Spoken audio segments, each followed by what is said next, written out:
Hello everyone, নতুন আরেকটি ভিডিওতে আপনাদের সবাইকে ওয়েলকাম জানাচ্ছি।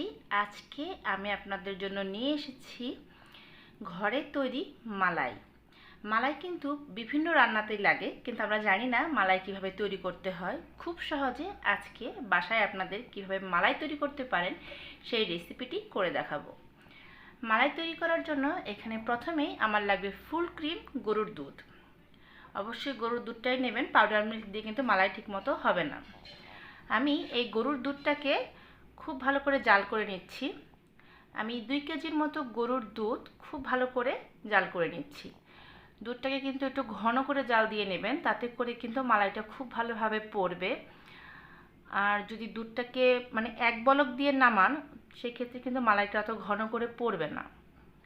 তাই চেষ্টা করবেন দুধটাকে একটু খুব ভালো করে জাল দিয়ে নেওয়ার, তাতে করে কিন্তু মালাইটা অনেকটাই পাওয়া যায়। এই মালাই কিন্তু অনেক রেসিপিতেই লাগে। অনেকেই জানে না যে মালাইটা আসলে কি বা মালাই কীভাবে তৈরি করতে হয়। ইনফ্যাক্ট আমিও প্রথম জানতাম না যে মালাইটা আসলে কি। এই জন্য অনেক রেসিপিতেই মালাইয়ের প্রয়োজন পড়লেও আমি মালাইটা ব্যবহার করতে পারিনি, তার জন্য রেসিপি হয়তো ঠিকমতো টেস্ট হয়নি। কিন্তু এখন আমি এটা জানি যে মালাই কিভাবে তৈরি করতে হয়। যারা নতুন রাঁধুনি আছেন তারা আজকের এই ভিডিওটা দেখে খুব সহজে শিখে নিতে পারবেন। আমি দুধটাকে কিন্তু খুব ভালো করে জাল করে নিয়েছি, দেখতেই পাচ্ছেন একটু ঘন করে জাল করেছি। দুধটা যখন ঘন করে জাল করা হয়ে যাবে, আপনারা কিন্তু চুলার আঁচটাকে কমিয়ে দেবেন। কমিয়ে এটাকে অনবরত চামচ দিয়ে দুধটাকে খুব সুন্দর করে নাড়তে হবে, তাতে করে কি দুধটা নিচে পুড়ে যাবে না। কারণ পুড়ে গেলে কিন্তু মালাইটা ঠিক মতো ভালো হবে না। আপনারা একটু সময় নিয়ে এই কাজটা করবেন। দেখুন আমি কিন্তু দুধটাকে খুব ভালো করে ঘন করে জাল করে নিয়েছি, আর কন্টিনিউ এরকম চামচ দিয়ে নেড়ে নিয়েছি, যাতে করে নিচে লেগে না যায় বা দুধটা পড়ে না যায়। আমার দুধটা খুব ভালোভাবে জাল দেওয়া হয়ে গেছে। আমি এখন চুলার আঁচটাকে একদম কমিয়ে দেব। যখন দেখবেন যেটা ঘন করে জাল দেওয়া হয়ে গেছে, আপনারা চুলার আঁচটা কমিয়ে দিবেন। কমিয়ে কিন্তু চুলা থেকে নামিয়ে রাখবেন না, এটা চুলার মধ্যেই বসিয়ে রাখবেন 15 থেকে 20 মিনিট। আমি চুলার আঁচটা কমিয়ে দিয়েছি, কমিয়ে এটাকে 20 মিনিটের মতো জাল দিয়ে নিচ্ছি।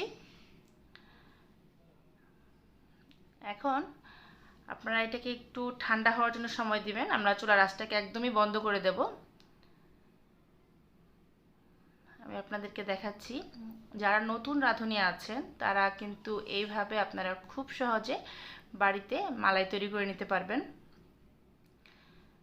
আমি চুলার আঁচটাকে একদমই বন্ধ করে দিয়েছি। এখন দুধটা যখন ঠান্ডা হয়ে যাবে, দেখুন উপর দিয়ে কিন্তু একটা পাতলা সরের মতো পড়েছে, দেখতেই পাচ্ছেন। এই যে সরটা আমি তুলে নিচ্ছি, এটাই হচ্ছে মালাই।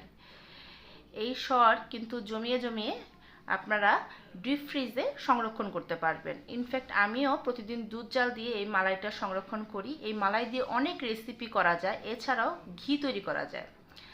দেখুন আমি কিন্তু 1 প্লেট মালাই এভাবে সংরক্ষণ করে রেখে দিয়েছি। এখন যে কোনো রেসিপিতে আমি এখান থেকে মালাই নিয়ে ব্যবহার করতে পারি। আপনারা এইভাবে বাসায় খুব সহজে মালাই তৈরি করতে পারবেন। আমি একটু আপনাদেরকে ক্লোজ করে দেখাই। দেখুন আমার মালাইটা কতটা সুন্দর হয়েছে। একদম ঘন দুধ দিয়ে আপনারা বাসায় এইভাবে মালাই তৈরি করে নেবেন। আর এই মালাইগুলি কিন্তু অবশ্যই ডিপ ফ্রিজে সংরক্ষণ করবেন, নর্মাল ফ্রিজে রাখবেন না। নর্মাল টেম্পারেচারে রাখলে পরে এটা ভালোভাবে থাকবে না। ডিপ ফ্রিজে আপনারা অনেক দিন পর্যন্ত এই মালাই সংরক্ষণ করতে পারবেন। ফিরবো একটা নতুন রেসিপি নিয়ে, সে পর্যন্ত সবাই ভালো থাকবেন। শুভকামনা।